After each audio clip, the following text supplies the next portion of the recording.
My name is Emily, and I'm 35 years old. I've been a homemaker for 10 years, married to my husband, a doctor named Michael.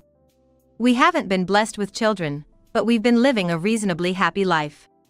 However, something happened that put an end to our 10 years of marriage. It happened one day. "Emily, this is the end for us," said Michael, who came home late as usual. "What do you mean by the end? What are you suddenly talking about?" "I've decided to marry my mistress. So, we're getting divorced today." "Marry your mistress? What are you talking about?" "I've made up my mind. I'm leaving you and marrying her. Besides, we didn't marry for love, so you probably don't care, right?" Indeed, ours wasn't a love marriage. Michael's parents were eager for him to marry and found me as a suitable partner. We hardly knew each other and got married quickly. The only thing we had in common was that we originally had the same last name. People might say it's fate that we have the same last name. I thought, attracted by the idea in the rush of surrounding marriages, and decided to marry him. Since then, we managed our wedding and married life well enough. But I never imagined we would divorce after 10 years. "It wasn't a love marriage, but we've lived together for 10 years. And now you suddenly want to marry your mistress? When did you start betraying me?" "It's not betrayal. I met her about a year ago. She's a nurse who joined our hospital. She's charming, unlike you, always caring for me, and it's natural that I was drawn to her." "Natural?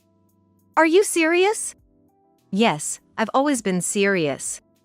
These 10 years living with you have been true hell. I was honestly sick and tired of supporting such a boring woman. But that ends today." "How can you talk like that?" "It's the truth.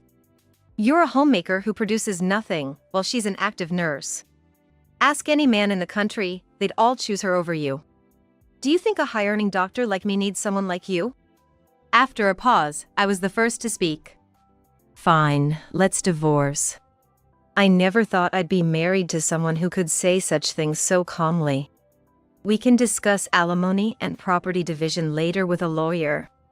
I'll sign the divorce papers and send them later.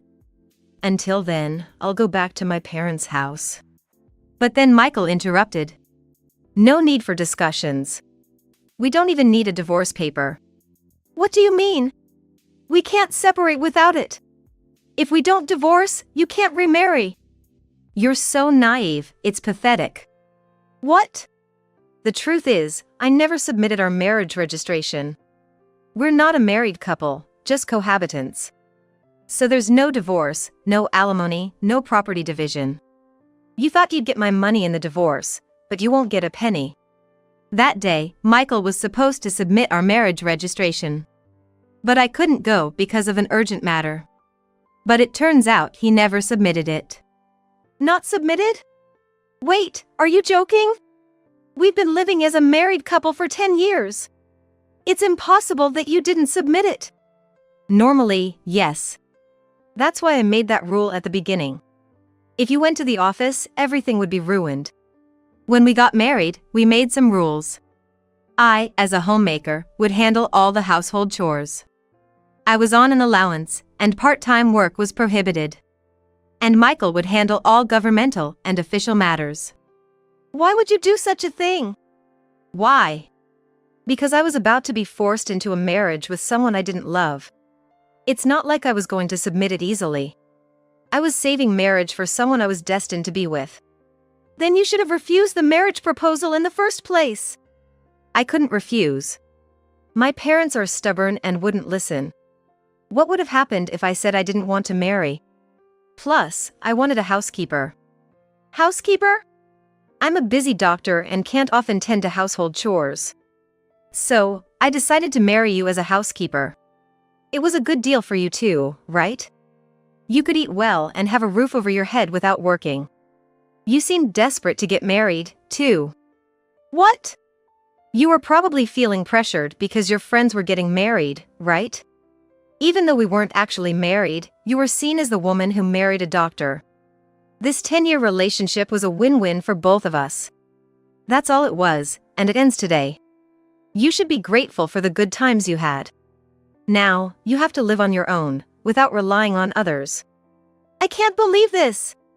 Oh, and one more thing. Don't tell my parents about this. If you do something unnecessary, you know what will happen to your father, right? My father, who runs a medical equipment sales company, has a contract with the hospital where he works. It was through my marriage to him that this connection was made. If I told my in-laws, he's implying that he'd sever the contract as a threat. In other words, he's threatening me not to do anything unnecessary. It's your fault for being deceived. How pitiful to be thrown out with nothing, he said, laughing. But the one who would be thrown out without knowing anything was actually him. I couldn't help but burst into laughter. What's so funny all of a sudden? I can't believe you became a doctor with that kind of knowledge. What do you mean? I knew all along about your mistress and that you didn't submit our marriage registration. That's impossible. That's why I've been preparing, waiting for the day you'd bring it up yourself. Preparing to get my revenge on you. In fact, I had suspected his infidelity for the past 6 months. But I didn't have enough evidence to confront him. So, I hired a private investigator to look into his affair. Ma'am, there are 2 things I need to tell you. The first is that your husband is indeed having an affair.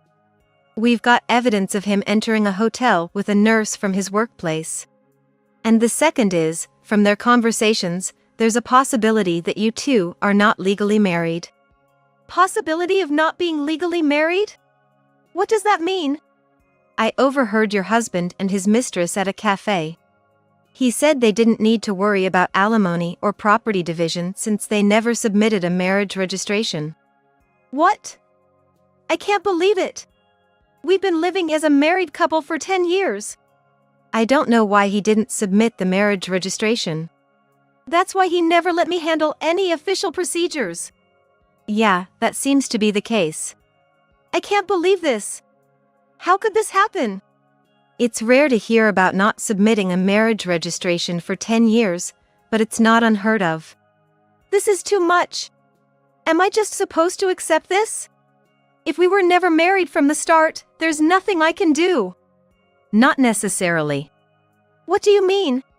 Let's make him pay for deceiving you for 10 years. First, we need to prepare without him noticing. And so, I began to prepare with the investigator to punish my husband. So what if you knew? We were never married from the start, so it doesn't matter what I do with other women. I don't need to take any responsibility. You said I was pitiful for not knowing anything, but it seems you were the one who was pitiful. What do you mean? We're considered to be in a common law relationship on paper. So what? You might not know, but you can actually claim alimony and divide property in a common law relationship. What? He didn't know that registering as a de facto marriage would backfire on him. You can make claims in a common law relationship? It's not well known, but yes, you can. Of course, there are some conditions, but looking at your case, it seems you meet them. What are these conditions? The common law relationship is established based on these 2 criteria. First, both parties must have the intention to marry. If it's just living together, that's cohabitation. Mutual intent to marry is key. That seems subjective and hard to judge. For instance, if you had a wedding ceremony or are recognized as a couple by others, it can be acknowledged.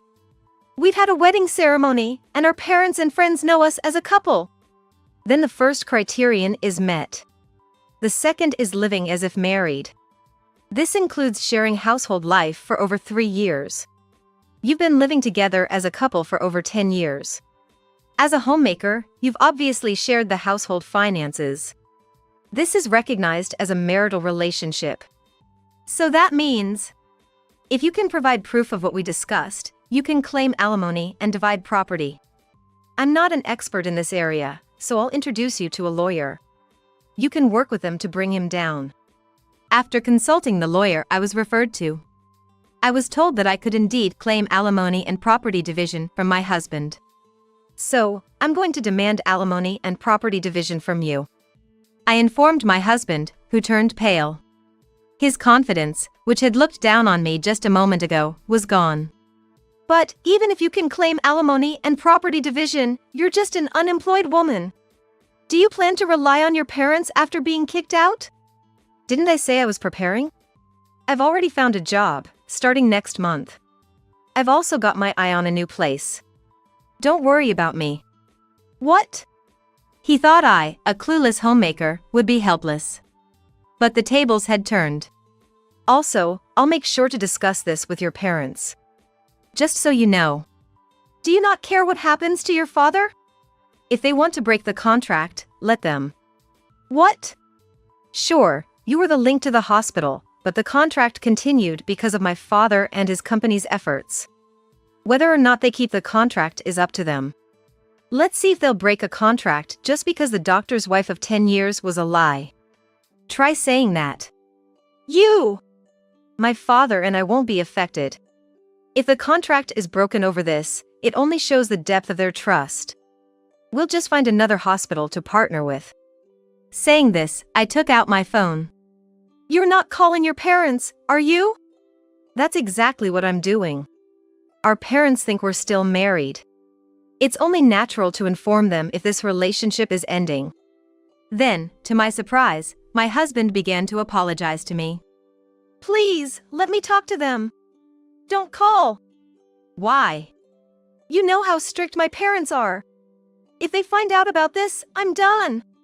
What does that have to do with me? Huh? You're asking me not to tell the truth because your parents are strict? Are you kidding? You could have refused the marriage from the start if you didn't intend to marry. After 10 years of a selfish marriage, you're afraid of your parents finding out? I can't accept such a convenient story. But I can't accept your story. I'll make sure to tell both your parents and mine.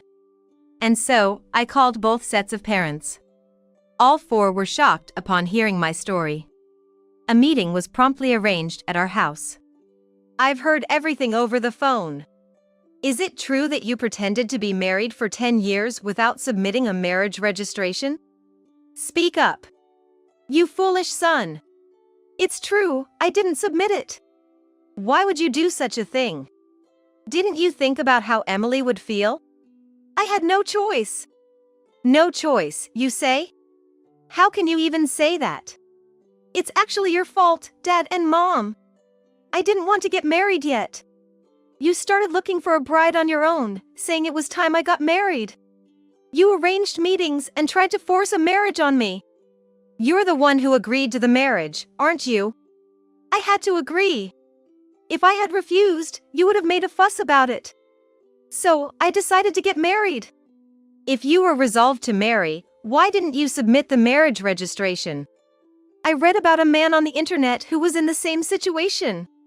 He didn't want to marry but had to because of his parents. He lived a married life without submitting the registration, then revealed the truth when he found someone he truly loved. That's appalling. And what happened to that guy in the end? He's now married to the person he loves and has a real marriage. So, I too will marry my girlfriend and have a real marriage. Then my parents, who had been silent until now, spoke up after hearing his reasoning. A real marriage, huh? Sure, you might not have had a love marriage. But do you remember what you said at the wedding? What? We will never forget to care for each other and build a home full of smiles. What did those words mean to you? What were we shown then? We sent our daughter to you, hoping for her happiness. But you deceived her for 10 years without submitting a marriage registration. Did you build a home full of smiles? Now, you're leaving her for another woman. Can someone who acts without a shred of care, even if they change partners, truly have a real marriage? Well, I was happy you married our daughter, not just because you were a doctor. I thought she could build a happy home with someone as sincere as you. But it seems we were mistaken and deceived. And you threatened our daughter. If she told us about this, you'd cut off the contract with our company. What? Seriously? If you're going to threaten our daughter, we'll cut off the contract ourselves. Be warned, we will tell the truth when asked why. If you do that, there'll be rumors at the hospital. Rumors? Well, yes, but that's the result of your own actions. You were the one who threatened us with cutting off the contract. My husband was in complete panic at this unexpected turn of events. Please wait. This is getting out of hand. Let's just talk. At that moment, don't mess with us. My father-in-law grabbed my husband by the collar, furious. We didn't raise you to be such a scoundrel. What were you thinking? Father, please stop. By not submitting the marriage registration, you might have thought you were doing yourself a favor. But because of your selfish actions, Emily was strung along for 10 years. What were you thinking, causing such trouble to others? The living room fell silent. My husband, faced with my father-in-law's words, had nothing more to say. Emily, and your parents, I'm truly sorry for the trouble caused by this idiot. No, you parents shouldn't apologize. It's not your fault. However, it's partly our responsibility as parents for letting him act this way. For now, we'll take him home and make sure he doesn't continue his reckless behavior. We'll deal with the aftermath properly. We're very sorry for all this. And with that, my husband was taken away by his parents, back to his childhood home. You've been through a lot. For now, you should come back home and rest. We'll think about what to do next later. You don't need to worry about anything right now. My parents thought I was completely exhausted and deceived. They spoke to me with such kindness. Thank you, but I won't go back home yet. I still have things I need to do. I declined their offer and stayed in my own home. What I had to do was prepare for the final settlement with my now ex-husband. Gathering evidence for our common law relationship, I was getting ready to claim alimony and divide our assets. A few weeks later, a meeting with a lawyer was arranged. However, even if I agree to alimony, why should I divide my property? She's been a homemaker for 10 years, never working a day. All the furniture, clothes, food, I paid for everything. Now you're telling me to hand over the money I worked hard for and the furniture I bought? He ranted, unable to accept that his money would be shared with me. Yes, that's correct. The money you earned and the furniture are subject to property division. Why does it have to be like that? Who did the housework while you were working? Who cooked meals with the groceries you bought? That's irrelevant now. No, it's very relevant. A homemaker is entitled to property division because housework and childcare have economic value. Speaking as a human, not just a lawyer, do you think housework is something anyone can do, that it's just expected of a homemaker? The reason you could live freely is because of her support. Don't get that wrong. What? And this situation is a result of your actions. Yet, you have the audacity to be selfish. What did you say? Never mind. Anyway, she's entitled to half of the assets for property division. That's how it is. Damn! Regarding alimony, we intend to claim $100,000 from you. $100,000? Why so much for a relationship that wasn't even a marriage? It's precisely because you weren't married. Normally, alimony claims in common law relationships range from $10,000 to $40,000. However, in your case, you pretended to be married for 10 years and selfishly tried to kick her out when you found someone else. The amount is determined by the severity and duration of your actions. But still, you may think 10 years is just a short time, but it's longer than you realize. During that time, she devoted herself to you, believing you were a married couple. You have no right to complain after betraying her. A perfect rebuttal. He couldn't say anything and reluctantly agreed to my demands. Then, I also sent a notice of claim for alimony to his mistress. I knew who and where she was, thanks to the investigator. As he had said, she was a nurse working at the same hospital. The mistress, having heard from him that there was no possibility of alimony or property division, must have been utterly shocked by the contents of the claim. Wait a minute. This isn't what you told me. What do you want? I told you not to talk to me at the hospital. I got this from your wife. You said there wouldn't be any alimony because we weren't married. What's this all about? I later learned that, In a panic after being served with the alimony claim from me, she confronted him at the hospital with the notice I had sent. Okay, let's talk about this later. Not here, there are too many people around. We'll both be in trouble if this turns into a rumor. I don't care about that. I can't pay this kind of alimony. You said it was okay, so you should pay it for me. What? I won't pay a penny.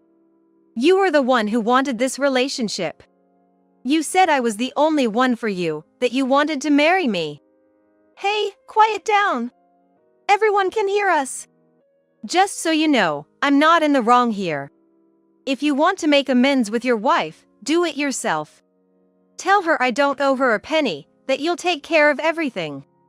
Wait, hold on. Hey! This exchange led to the revelation of their affair to the entire hospital. It quickly became the talk of the place.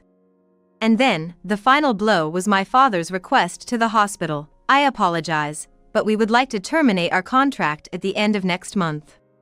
Then, the hospital, aware of the rumors, asked my father, "Excuse me for asking, but is the reason for canceling the contract related to Dr. Michael's affair?" It's already become a rumor?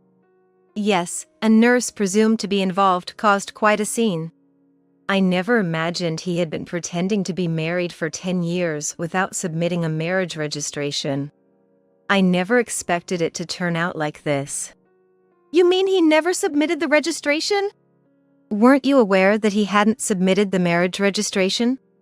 All we knew was that he, being married, had an affair. What do you mean he didn't submit the marriage registration? With my father's request, it was revealed that he had been deceiving me for 10 years by not submitting the marriage registration. This news spread among the other nurses. Dr. Michael deceived his wife for 10 years without submitting a marriage registration. And he had an affair with a nurse. How low? How could he do that? Can someone really not notice for 10 years? Apparently, Emily's maiden name was the same, and he managed all the official paperwork. That's scary. The rumors spread not only among hospital staff but also to patients, and both Michael and his mistress received cold stares. Unable to endure, they soon resigned from the hospital. As my father told me. Did you manage to get the alimony? Yes, I received payments from both him and his mistress. She refused to pay until the end, claiming she was deceived. But the lawyer made it clear her argument wouldn't hold, and she reluctantly agreed to pay. That's good. What about you, Dad? Did the contract get cancelled after all? No, that's off the table. He resigned, and since our company is trusted, the hospital asked us not to cancel the contract. We couldn't cancel it after they asked like that. That's a relief. Then, I started a new life in a new place and was living happily. About a year and a half later, my ex-husband contacted me. Is it true you got remarried? I had married a man I met at work. And somehow he had found out. I wondered whose number this was. Going through the trouble of changing your number just to contact me. Just answer my question. Yes, I got married. You betrayed me? Betray? We were never legally married, so I didn't think it would matter to you, right? That's a different matter. Indeed, things are different now. We're completely separated, so my marriage has nothing to do with you. Is that why you contacted me? After I said this, he seemed at a loss for words. Then he taunted, "Of course, you're still unmarried since you probably haven't submitted a marriage registration again. You're that kind of woman." But things weren't as he imagined. Unfortunately for you, my husband isn't the kind of person to do such terrible things. He knows all about your story. So, to ensure I wouldn't feel anxious, we went to the office together to submit the registration. Sadly for you, things aren't as you thought. I can somewhat understand your wish for me to be unhappy, considering your own misery, but sorry, we're happily married. I told him this and hung up the phone. What kind of life he leads now, I don't know. But unless he changes his selfish nature, it's unlikely he'll ever find happiness.